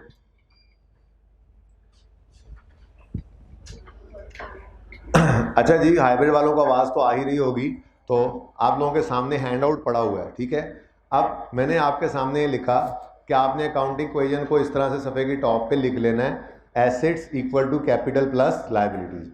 नॉर्मली एसेट्स बहुत ज़्यादा होते हैं, इस वजह से थोड़ी सी जगह एसेट्स को ज़्यादा दे देना। कैपिटल के लिए बस एक कॉलम जितना लिखा हुआ है उसी के नीचे ही उसने आना है, और लायबिलिटीज़ के लिए भी थोड़ी सी जगह छोड़ दीजिएगा। नॉर्मली बेसिक वाले 2-3 सवालों के अंदर एक या दो ही लायबिलिटीज़ आएंगी, ज़्यादा नहीं आएंगी, ठीक है। ये तरतीब होगी हमारी सवाल करने की, ठीक है। अब सबसे पहली ट्रांजैक्शन आप अपने हैंड आउट से ज़रा पढ़िए। भाई साहब बोल रहे हैं पहली ट्रांजैक्शन है started business with 50,000 in cash. अब आप लोगों को सब कुछ आता है, आप लोगों ने सिर्फ, हाइब्रिड वालों को सिर्फ आवाज़ जा रही है, मुझे पता है मेरी, ठीक है ना, लेकिन कोई बात नहीं, इनको भी आवाज़ ही जा रही है, कर में कुछ भी नहीं रहा, ठीक है। हाँ, आप लोगों को अब सब कुछ पता है, ठीक है। पहली ट्रांजैक्शन क्या बोली? Started business with 50,000 in cash. Check करें आमिर भाई, जाके छोड़ दें कैमरा, मैं यहाँ से नहीं हिलता, जाएं ज़रा, कितनी देर में वो उनका ऑन होगा, जल्दी करें। हाँ जी, पहली ट्रांजैक्शन क्या है जी? Started business with 50,000 in cash. आप बताएं कौन कौन से हेड्स इन्वॉल्व हैं? कैश और कैपिटल। कौन कौन से हेड्स इन्वॉल्व हैं?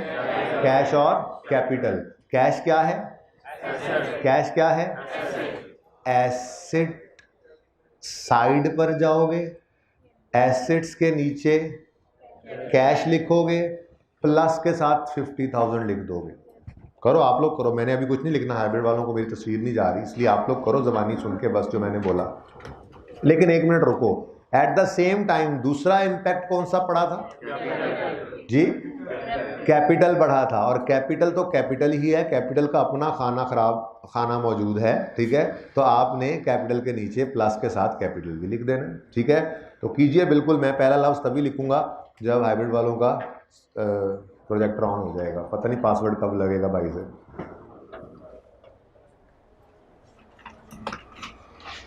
भाई सबसे पहला काम ये करें कि ये पासवर्ड रिमूव करवा दें, ठीक है जी।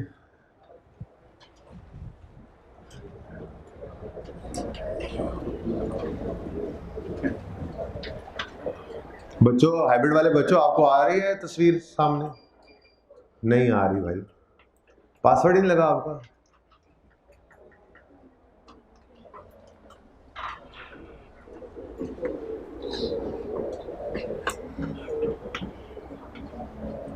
जी जल्दी करें, जल्दी करें, इससे अगली ट्रांजैक्शन को पढ़ के ट्राई करें, फिर मैं ये दोनों ट्रांजैक्शंस बोर्ड के ऊपर तभी करूंगा जब उनका प्रोजेक्टर ऑन होगा। जल्दी करें।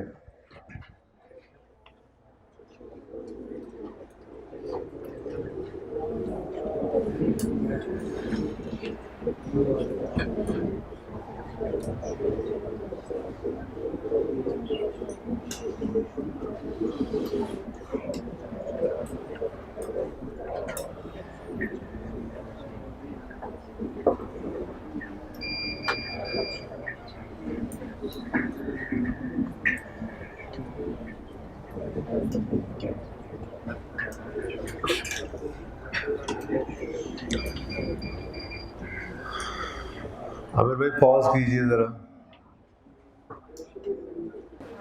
ये तस्वीर मैंने बनानी शुरू की थी, हाइब्रिड वालों का कैमरा बंद हो गया था। एसेट्स इक्वल होते हैं कैपिटल प्लस लायबिलिटीज़ के, ठीक है। तो एसेट्स के लिए ज़रा सी जगह हमने ज़्यादा छोड़ी, ठीक है। अब पहली ट्रांजैक्शन क्या है जी? कैश बढ़ा और कैपिटल भी बढ़ा। कैश एसेट्स के नीचे आपने लिखा, कितने से बढ़ा?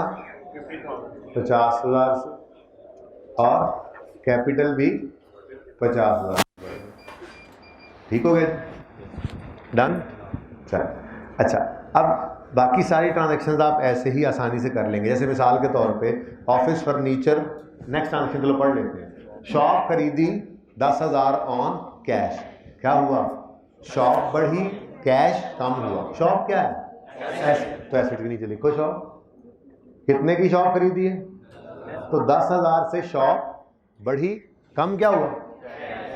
-10,000। सिंपल। ऐसे ही इक्विपमेंट खरीदा मिसाल के तौर पर 1000 पे, तो एक ट्रांजैक्शन क्या बनी? इक्विपमेंट बढ़ा, पेएबल फॉर इक्विपमेंट बढ़ा। इधर लिखोगे इक्विपमेंट एसेट, और लायबिलिटीज में पेएबल फॉर इक्विपमेंट को लिख लोगे, उधर वही बढ़ जाएगा, ये भी बढ़ जाएगा। किसी भी टाइम के ऊपर आपकी अकाउंटिंग पोजीशन हमेशा बराबर रहेगी।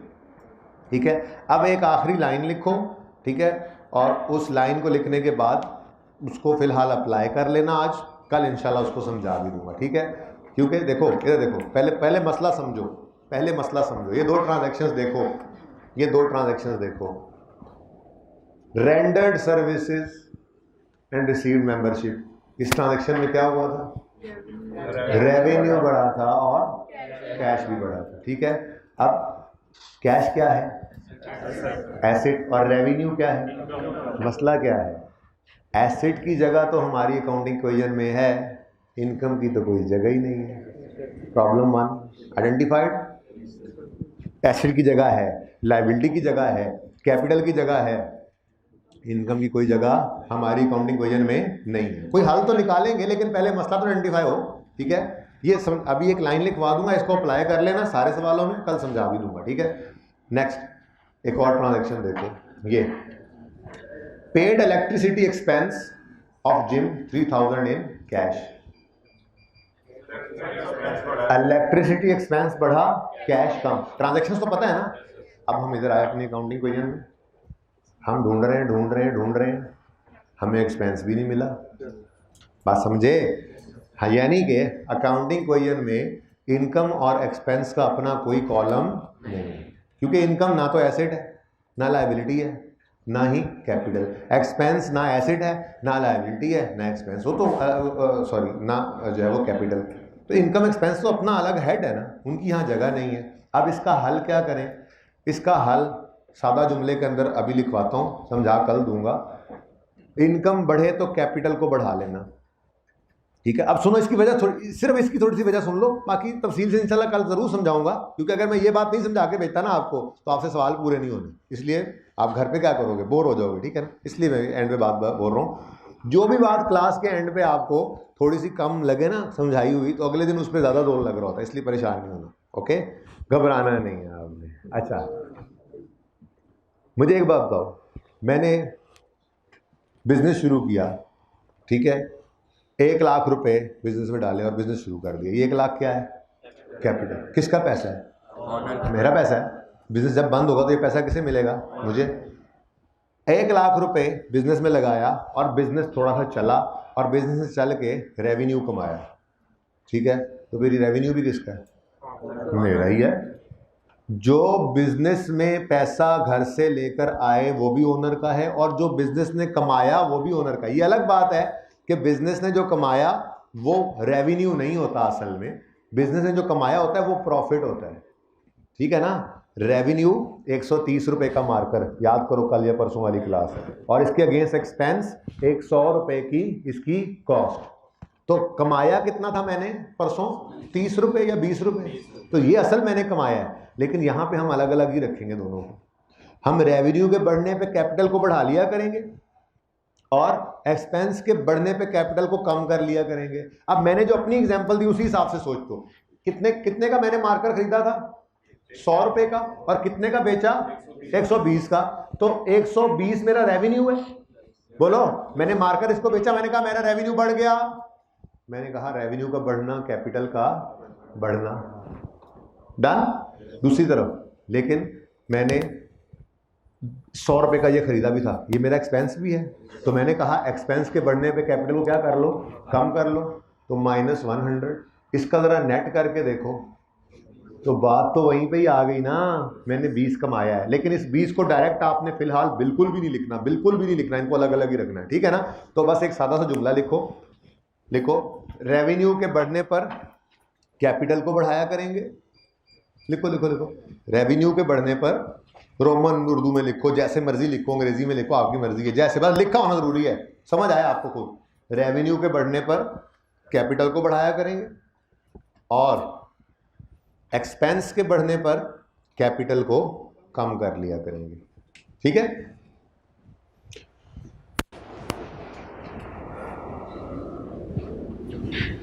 रेवेन्यू के बढ़ने पर कैपिटल को बढ़ाया करेंगे और एक्सपेंस के बढ़ने पर कैपिटल को कम कर लिया करेंगे।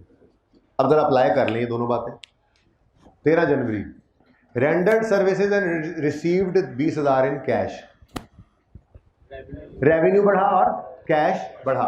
बोलो अब सारे इधर देखो, कैश क्या है? वो पहले से लिखा हुआ, दोबारा लिखने की, एक बार लिखते दोबारा नहीं लिखना, ठीक है ना? अब कैश बढ़ा और रेवेन्यू बढ़ा, कितने से? 20,000 से। 20,000 से कैश बढ़ गया। अब रेवेन्यू का बढ़ना रिकॉर्ड करने लगे, रेवेन्यू की जगह ही कोई नहीं थी, तो उसूल सामने आया, रेवेन्यू का बढ़ना कैपिटल का बढ़ना है। अपनी ट्रांजैक्शन की बात करें तो +20। बस यहां पर डेट लिखते आना साथ साथ, ठीक है? एक और एक्सपेंस, एक आखिरी जी, telephone expense of Jim 2,000 in cash. Transaction बोलो, ट्रांजैक्शन। बीच में दो दफा ब्रेक ऐसी आई थी, वो वाला टाइम बस निकाल लो जी। और यार पूरी ट्रांजैक्शन बोलो, पूरी ट्रांजैक्शन बोलो। कैपिटल का नाम खबरदार, कैपिटल अजराए मजबूरी जाकर हिट करते हैं हम। ट्रांजैक्शन वही है, इनकम एक्सपेंस, ठीक है ना? ट्रांजैक्शन बोलना नहीं छोड़नी है। बोलो केड़ा एक्सपेंस, इलेक्ट्रिसिटी एक्सपेंस बढ़ा, कैश कम हुआ।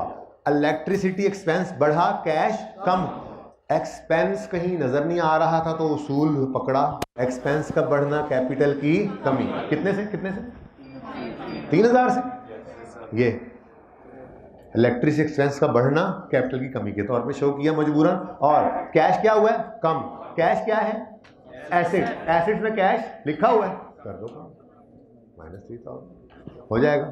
अच्छा, अब एक छोटी सी बात, ड्राइंग्स अगर बढ़ेंगी तो ड्राइंग्स का भी खाना यहाँ नजर नहीं आ रहा, तो ड्राइंग्स का बढ़ना तो वैसे ही आपको पता है कैपिटल की कमी, तो माइनस से शो कर देना। और फिर एंड पे क्या करना, वैसे तो टोटल करने चाहिए आपको, ठीक है?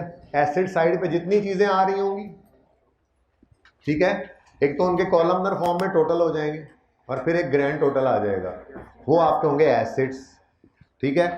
कैपिटल वाले खाने का भी एक ग्रैंड टोटल आएगा, लायबिलिटीज वाले खाने का भी एक ग्रैंड टोटल आएगा, और आप देखोगे कि एसेट्स बराबर होंगे कैपिटल प्लस लायबिलिटी। ये फिगर इन दो के इक्वल होगी टोटल के, ठीक है ना? यही अकाउंटिंग क्वेश्चन है। ओके, एक मिनट, दूसरा, तीसरा, बल्कि ये भी पहला, दूसरा, तीसरा, चौथा, पांचवा और छठा, ये 6 सवाल आपने इस तरह से करने। ट्रांजैक्शन कोई नहीं है, थोड़ी सी प्रैक्टिस है बस इस अकाउंटिंग क्वेश्चन की। जी क्वेश्चन बेटा, सब बैठे रहे।